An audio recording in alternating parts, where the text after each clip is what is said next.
여러분들 범사에 감사하십니까? 날마다 감사하시고 또 늘 감사하시고 계속 감사하시고 쭉 감사하시고 늘 감사하시길 바랍니다. 범사라는 말은 모든 일이라는 거예요. 이 모든 일 안에는 좋은 것도 있지만 나쁜 것도 있어요. 행복한 것도 있지만 불행해 보이는 것도 있어요. 또 기름진 것도 있지만 척박하고 메마른 것도 있습니다. 모든 상황을 아울러서 감사한다라는 것이 바로 범사에 감사하는 것입니다. 오늘 이 범사에 감사하는 그런 삶을 오늘 예수님을 통하여서 배우기를 원합니다. 예수님은 언제 감사하셨느냐? 예수님은 일용할 양식을 주실 때마다 하나님 앞에 감사를 드렸던 것입니다. 많은 사람들이 그런 얘기를 합니다. 아니, 식사할 때마다 기도해야 되냐고. 아침에 한번 기도하면 되지 뭐 점심 먹을 때도 기도하고 저녁 먹을 때도 기도하고 간식 먹을 때도 기도하고 뭐 커피 마실 때도 기도하고 맨날 그렇게 먹을 때마다 기도해야 되냐, 그렇게 질문하지만 오늘 성경을 보니까 예수님이 보여주신 모범이 바로 먹기 전에 항상 기도하는 거예요. 그래서 항상 우리는 예수님이 보여주신 그 모범에 따라서 먹을 때마다 뭐 식당이든 집이든 혼자 있든 항상 일용할 양식 주심을 감사하는 마음으로 하나님 앞에 기도하는 것입니다. 오늘 성경 본문을 보니까 최후의 만찬 자리에서 예수님께서 또 잔을 가지사 감사를 기도를 하시고 라고 얘기하고 있습니다. 그러니까 예수님께서는 최후의 만찬을 앞두고 앞에 잔치상이 펼쳐져 있는 그 모습 앞에서 하나님 앞에 감사를 드린 것입니다. 뿐만 아니라 오병이어의 기적을 보여주시기 앞서서 어린아이가 가지고 온 오병이어, 그야말로 보리떡 5개와 물고기 2마리를 가지고 예수님께서 감사의 기도를 드리시고 축사를 올려드린 것입니다. 또 주님은 주기도문을 통하여서 우리에게 일용할 양식을 주심을 감사하도록 우리에게 감사 기도를 가르쳐 주셨던 것입니다. 그러니까 이 기도의 모범을 보면서 이 땅은 사실 아담과 하와가 죄를 짐으로 말미암아 가시와 엉겅퀴가 생겼어요. 그래서 이마에 땀이 흘러야만 먹을 수 있는 그런 구조가 바로 아담과 하와가 죄를 범함으로 생겨진 결과인 것입니다. 그러니까 이 구조 속에서 사람은 계속 살아가야 되는 거예요. 오늘 하루 땀 흘렸다고 해서 내일은 안 흘려도 먹을 수 있느냐? 그렇지가 않아요. 매일매일의 땀을 흘려야 먹을 수 있는 그런 구조인 것입니다. 그런 구조 속에서 생존의 은혜를 받은 우리는 감사하는 것이 당연한 것입니다. 그래서 이스라엘 백성들에게는 40년 동안 만나를 내리시면서 하나님이 내려주셔야만 먹는다는 이 훈련들을 시켜주신 거예요. 그러니까 여러분들이 하나님 앞에 음식을 앞두고 기도하면서 하나님이 내려주셔야만 이 음식을 취하고 먹을 수 있다고, 그런 고백이 여러분들 안에서 있어져야 되는 거예요. 그러니까 식기도를 하기 전에 여러분들은 늘 하나님의 은혜가 아니면 이것을 먹을 수 없습니다. 하나님의 은혜가 아니면 이 음식을 내가 취할 수가 없습니다. 이런 고백을 해야 되는 거예요. 가끔가다 병원에 가면은 이 먹는 것이 참 감사하구나. 먹고 싶어도 병이 들어서 먹지 못하는 사람이 있어요. 또 어떤 분들은 이전에는 그렇게 먹고 싶은 게 많았는데 지금 먹고 싶은 게 없다는 거예요. 뭘 드시고 싶냐고 물어봐도 지금은 먹고 싶은 게 없다고. 먹을 수 있는 것이 하나님의 은혜라는 거예요. 우리도 어느 시점에 가면은 맷돌이 다 갈아 없어질 때가 있어요. 맷돌이 뭐예요? 이빨이 이빨이 다 달아 없어지는 때가 있어요. 전도서에 보면은 각 집안마다 맷돌 가는 소리가 그칠 것이요 그랬어요. 이 맷돌이 바로 이빨로 씹는 소리를 말하는 거예요. 나이가 들고 시간이 흘러가면 이빨도 성할 날이 없고 눈도 성할 날이 없고 위도 성할 날이 없고 모든 것들이 다 연약할 때가 오는 거예요. 그때는 먹고 싶어도 먹을 수가 없는 거예요. 그렇기 때문에 우리가 이렇게 먹을 수 있다라는 것, 이것이 하나님의 은혜요 감사인 것입니다. 그래서 나의 생명의 원천이 주님께 있음을 우리가 감사드려야 되는 거예요. 그러니까 여러분들이 먹을 것을 딱 앞에 두고서 하나님의 은혜가 아니면 이게 먹을 수가 없구나. 우리는 늘 하나님 앞에 감사가 있어야 되는 것입니다. 그래서 예수님이 하신 축사는 신약 성경에서 감사와 축복이 함께 동의어로 사용된 언어인 것입니다. 주님은 음식을 놓고 축사하실 때에 음식에 대해서 감사도 하시고 뿐만 아니라 이 음식을 주신 하나님 앞에 또 복을 달라고 또 기도를 하시는 것입니다. 그래서 예수님은 아무리 작은 것일지라도 하나님 앞에 작은 것을 먹을 수 있는 것을 하나님의 축복이라고 생각하고 감사를 드렸던 것입니다. 그러므로 식전 감사 기도는 그런 축복의 기도예요. 그러니까 여러분들이 식사할 때 배고프다고 해서 그냥 먼저 먹지 말고 늘 아침에도 기도하고 점심에도 기도하고 저녁에도 기도하고 간식 먹을 때도 기도하고 커피 마실 때도 묵상하면서라도 기도하고 하나님 이거 너무나 감사합니다. 그러므로 우리는 무엇을 마시든지 무엇을 먹든지 무엇이 우리에게 주어지든지 하나님 앞에 감사하는 습관, 감사하는 삶을 살게 되시기를 주님의 이름으로 축원합니다. 여러분 이 축복 기도는 놀라운 사실은 다른 축복을 불러요. 하나님 앞에 감사하다고 하나님이 주시는 축복이라고 그렇게 고백을 하면 하나님께서 다른 축복을 주시고 이 축복들이 또 다른 기적을 낳게 한다는 거예요. 그래서 예수님의 이 감사는 거룩한 습관이에요. 우리 예수님이 무엇을 만나든 무엇을 드시든 무엇을 잡수시든지 간에 하나님 앞에 먼저 감사를 드렸다는 사실을 꼭 기억하고 늘 여러분들이 감사하시기를 주님의 이름으로 축원합니다. 여러분 사실 따지고 보면 벳세다 광야에서 남자만 5,000명이에요. 남자만 5,000명이니까 여자들과 아이들까지 하면 어떤 사람은 2만 명, 어떤 사람은 3만 명까지도 될 수도 있다라고 그렇게 얘기합니다. 그런데 이 2만 명에서 3만 명이나 되는 이 엄청난 수의 사람들에게 오병이어 가지고선 기도한다는 게 이게 현실적으로 맞습니까? 비현실적인 거예요. 어떤 자유주의 신학자들은 오병이어의 그 양식을 어린아이가 가져오는 모습을 보고 사람들이 주머니에 있는 음식을 꺼냈다라고 그렇게까지 얘기하지만 그거는 자유주의 신학자들이 하는 얘기고 여러분 2만 명이나 되는 숫자의 사람들을 먹일 수 있는 빵도 쉽지 않고 돈도 쉽지 않아요. 돈이 있다고 해서 2만 명이 먹을 빵 당장 구해올 수 있어요? 뭐 요새처럼 빵집이 많아도 2만 명 먹을 빵을 단번에 구하기는 쉽지가 않았습니다. 그러니까 너무나 비현실적인 거예요. 오히려 가지고 있는 것은 어린아이가 가지고 온 식사거리, 보리떡 5개와 생선 2마리, 이것이 전부였던 것입니다. 그런데 기적이 언제 일어나느냐? 감사할 때 일어나는 거예요.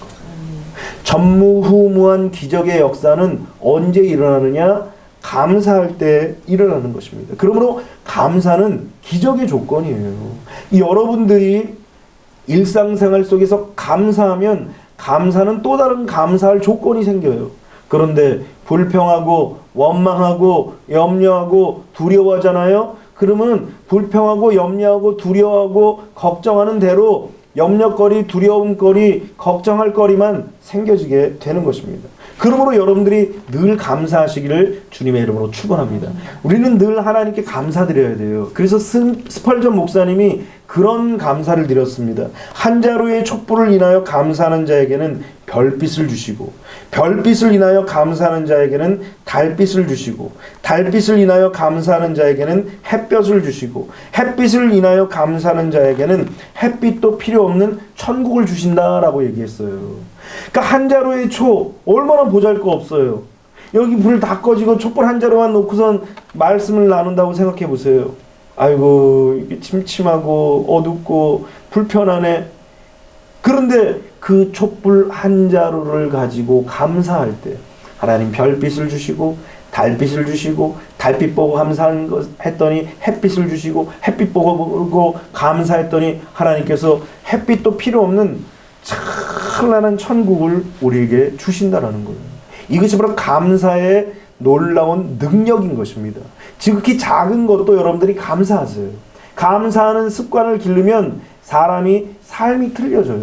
외국에 나갔더니 믿든지 안 믿든지 다 땡큐예요. 뭘 어떻게 해도 다 땡큐래요. 야, 이 사람이 확실히, 그러니까 기독교 문화가 이렇게 펼쳐지잖아요. 기독교 문화가 그 속에 들어가 있는 삶, 그런 사람들은 꼭 교회를 다니든 안 다니든 이게 습관이 된 거예요. 그 뭐든지 땡큐야. 뭐든지 고맙대. 이 한국 사람들도 기독교 문화가 속에, 그 내면 속에 깊이 박혀 있어야 돼요. 그래야 땡큐가 나오는 거예요. 뭘 해도 감사하고 고맙고 땡큐고. 오늘 여러분들의 삶이 그런 삶이 되시기를 주님의 이름으로 축원합니다. 그런 삶이 복을 받는 삶이 되는 것입니다. 그러므로 예수님께서는 언제 감사했냐? 일상생활 속에서, 식사 전에, 또 하나님이 내려주실 그 놀라운 축복을 보면서 감사드린 거예요. 여러분, 이러한 삶 속에서 감사하시기를 주님의 이름으로 축원합니다. 두 번째로 예수님께서 언제 감사하셨느냐? 삶의 위기 앞에서 감사하셨더라는 것입니다. 예수님께서 감사하신 자리는 어느 자리예요? 최후의 만찬 석상이에요. 우리가 알고 있는 라스트 서퍼예요. 마지막 만찬, 마지막 식사 자리였다라는 것입니다. 이 만찬이 끝나면 뭐가 기다리고 있어요? 영광이 기다리고 있습니까? 아니에요. 겟세마네 기도에서 자기의 땀방울이 핏방울로 변하는 그런 고난의 기도의 시간이 기다리고 있어요. 기도가 끝나면 뭐 그것으로 끝납니까? 예수님이 체포당하는 거예요. 사람들에게 매를 맞고 침뱉음을 당하고 채찍질을 당하는 그런 일들이 기다리고 있어요. 그 이후에는 십자가의 고난이 기다리고 있는 자리가 바로 이 마지막 만찬 석상이었던 것입니다. 그러니까 예수님께서 지금 부서지는 빵이라고 이야기하며 이 빵이 자신의 몸이라고 얘기하는 거예요. 곧 십자가에서 부서질 자신의 몸이라고 이야기하면서 이것은 내 몸이니라 라고 말씀하신 거예요. 그리고 지금 나누시고 있는 잔은 잠시 후에 십자가에서 하나도 남김없이 흘려야 될 그런 자신의 피였던 것입니다. 그래서 예수님은 나의 피 곧 언약의 피다라고 얘기하시는 거예요. 그러니까 지금 빵을 찢어서 나누고 잔을 담아서 나누는 것은 예수님의 살과 예수님의 피였다라는 거예요. 사실은 먹는 제자들은 좋았지만 예수님의 마음은 무엇이 지금 들이고 있습니까? 죽음의 그림자가 서서히 들이고 있는 거예요. 위기감이 지금 감도는 그런 순간인 것입니다. 그런데 예수님께서 이런 상황에 어떤 기도를 드렸다고요? 감사의 기도를 드린 것입니다. 여러분, 우리가 어떤 상황 속에서도 하나님 앞에 감사의 기도를 드려야 되는 거예요. 예수님은 고난의 자리, 시련의 자리, 문제의 자리가 있더라도 감사를 결단코 멈추지 않으셨다라는 것입니다. 우리가 배워야 할 감사가 바로 이런 감사예요. 기쁠 때만 기뻐하는 것이 아니라 하나님의 백성들은 기쁘지 않은 순간에도 기뻐해야 돼요. 왜요? 억지로라도 기뻐합니까? 그게 아니라 기쁨을 바라보는 방향이 세상 사람들과는 달라요. 세상 사람들은 뭔가 내게 좋은 일이 있어야, 뭔가 내가 소유해야 기뻐합니다. 그런데 하나님의 백성들은 하나님 자체가 기쁨이에요. 하나님이 계시기 때문에, 그 하나님 때문에 그것 자체가 기쁨이라는 거예요. 감사도 마찬가지예요. 지금 좋은 것 앞에 펼쳐져 있는 그런 만찬을 바라보면서만 기쁜 것이 아니라 그 너머에 고난과 시련과 역경, 사명을 위한 그 피 흘림이 있어도 감사하는 것, 그것이 바로 하나님의 백성들이 감사할 내용인 것입니다. 뿐만 아니라 이 예수님께서 그렇게 사랑하고 아끼던 나사로라는 이 친구가 있었는데, 이 나사로가 갑자기 죽은 거예요. 아니 30살인데 30대인데 죽으면은 그 안타까운 죽음 아닙니까? 얼마나 예수님께서 이 나사로의 죽음이 슬펐는지, 나흘이 지나서 나사로의 무덤 앞에 섰으더니 그를 보면서 눈물을 흘린 것. 얼마나 슬프시겠어요. 그런데 예수님은 슬퍼서 눈물만 흘린 것이 아니라 하나님 앞에 감사의 기도를 드린 거예요. 아니, 남의 무덤 앞에서 감사의 기도를 드릴 수가 있겠어요? 여러분들 친구, 정말 중마고 같은 그런 친구가 일찍 떠났는데 그 앞에서 하나님 감사합니다, 그럴 사람이 있어요? 뺨 맞습니다, 그러면은. 그런데 예수님은 뭐라고 기도하시느냐? 요한복음 11장 41절에 보니까 돌을 옮겨 놓으니 예수께서 눈을 들어 우러러보시고 이르시되 아버지여, 내 말을 들으신 것을 감사하나이다. 야, 우리 예수님이 우리에게 모범을 보이신 거예요. 어떤 상황, 어떤 형편 속에서도 하나님은 우리의 기도를 들어주신다는 사실을 생각하면서 감사하신 거예요. 오늘 여러분들의 인생 속에서도 마찬가지예요. 아무리 힘들어도, 아무리 고난이 있어도 하나님이 나의 기도, 나의 간구, 나의 부르짖음을 들어주실 것을 믿고 감사해야 되는 거예요. 성경에 보면 이렇게 하나님 앞에 기도한 사람이 있어요. 요나 보십시오. 물고기 뱃속에서 하나님이 나의 소리를 들어주심을 믿고 감사드립니다 라고 얘기합니다. 감사의 목소리로 하나님 앞에 물고기 뱃속에서 건지시고 살리실 것을 믿고 감사를 드리는 거예요. 여러분, 우리의 삶 속에서 우리는 어떠한 상황 속에서도 감사해야 돼요. 예수님이 자신의 죽음 앞에서 감사드렸던 것처럼, 친구의 무덤 앞에서도 감사를 드렸던 것처럼, 이렇게 예수님은 죽음의 그림자가 드리워져 있는 곳, 죽음의 마당에서도 하나님 앞에 감사의 기도를 올렸던 것입니다. 우리가 만일 식사 전에 또 우리의 축복이 이렇게 펼쳐져 있을 때, 이때만이 아니라 위기 상황 속에서도 감사할 수 있다면 하나님의 뜻대로 사는 그런 범사에 감사하는 삶을 살게 되는 거예요. 오늘 이렇게 범사에 감사하는 하나님의 뜻을 이루는 축복의 삶을 사는 여러분들이 되시기를 주님의 이름으로 축원합니다. 여러분, 범사에 감사하다라는 것은 어떤 의미가 있냐면 하나님의 선하신 주권을 믿는 거예요. 뭘 믿는다고요?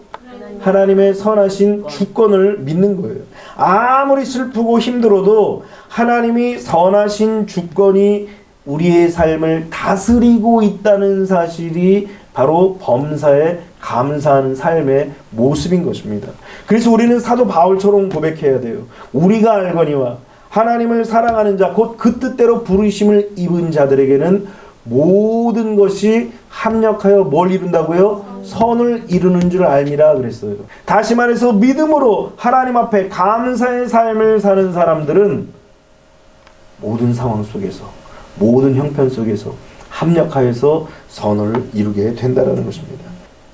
그분의 죽으심이 인류 구원이라는 하나님의 뜻을 이루어 드릴 것을 믿기에 십자가를 져야 하는 그런 엄청난 고난의 잔 앞에서도 감사했던 그 예수님처럼, 또 인류의 부활의 소망을 지르는 그런 도구가 되어 주었던 나사로의 무덤 앞에서 감사드렸던 예수님처럼 우리도 감사할 수 있어야 되는 거예요.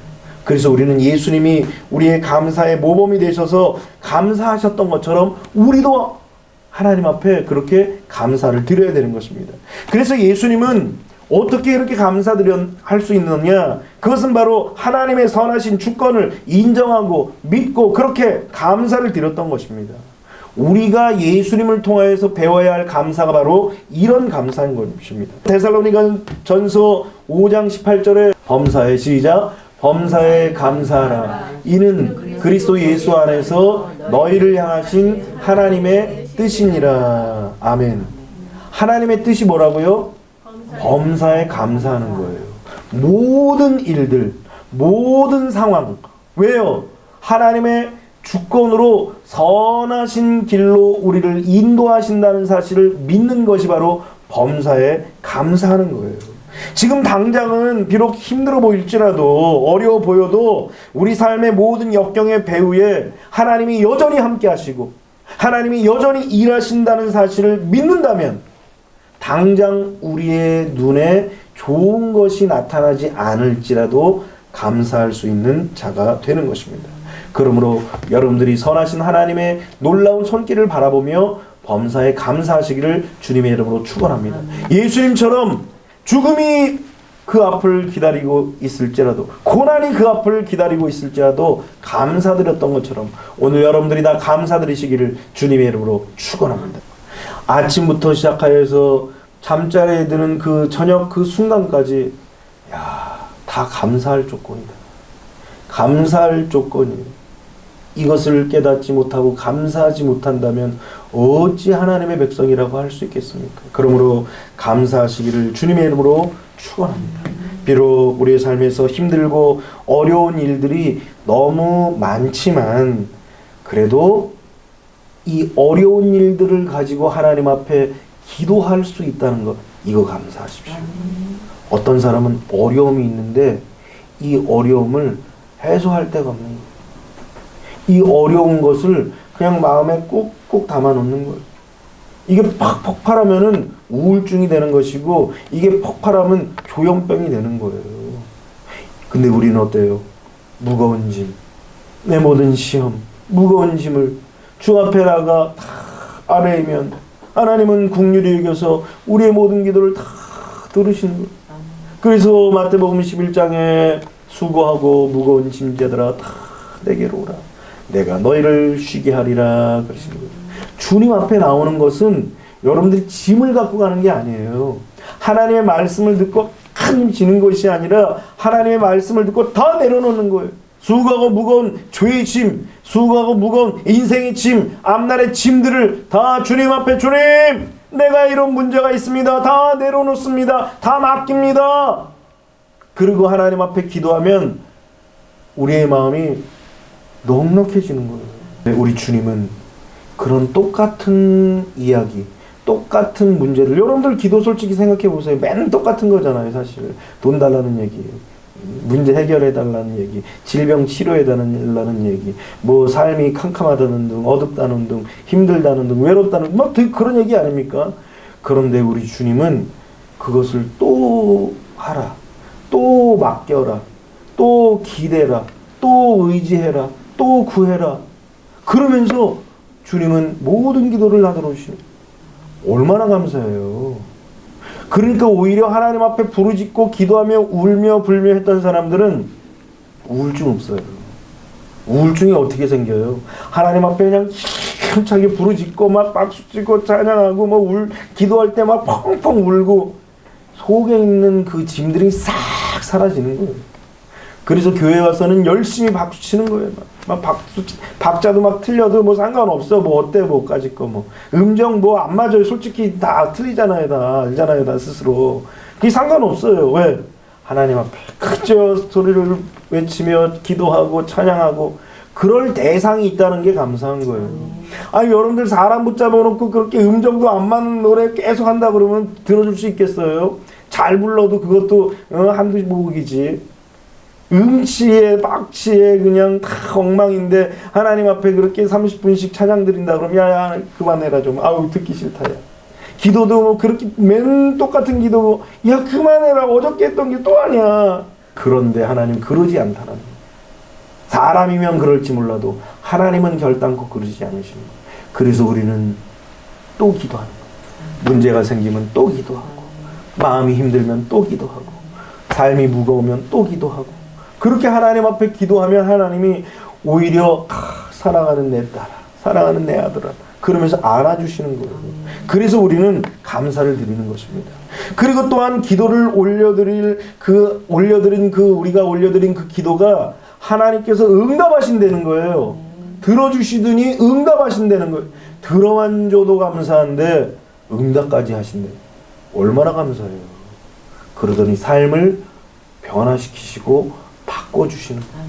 그래서 우리는 감사드리는 것입니다. 그래서 우리는 모든 일에, 모든 상황에, 범사에 감사하는 거예요. 오늘 여러분들이 그렇게 감사하시기를 주님의 이름으로 축원합니다. 앞으로 이제 오늘부터 시작을 하여서 다시 한번 여러분들의 삶의 습관을 바꾸세요. 뭘로요? 감사로. 그래서 추수감사주일 때 이런 알곡을 올려놓는 이유가 무엇입니까? 그럼 농사진 거 하나라도 있어요, 여러분들? 없잖아요. 그런데도 불구하고 왜 이 알곡 열매들을 여기다 놓느냐? 하나님, 이렇게 키워주시고 길러주신 하나님, 때로는 비바람이 불고 때로는 떼약볕이 막 비치고 비도 오지 않고 이런데도 불구하고 이렇게 열매가 맺혀지는 이 놀라운 하나님의 은혜에 감사를 드리는 거예요. 오늘 여러분들의 삶 속에서도 늘 감사하시기를 주님의 이름으로 축원합니다. 이왕 습관을 들일 거 이만 파지 말고 하나님 앞에 감사하는 거룩한 주의 백성들이 되시기를 주님의 이름으로 축원합니다. 이왕 하나님 앞에 이렇게 습관을 들일 거 늘 아침에도 감사, 점심에도 감사, 한낮에도 감사, 저녁에도 감사, 감사합시다. 뭐 별의별 짓을 다 해서라도 하나님 앞에 감사의 습관을 들이는 거룩한 주의 백성들이 되시기를 주님의 이름으로 축원합니다.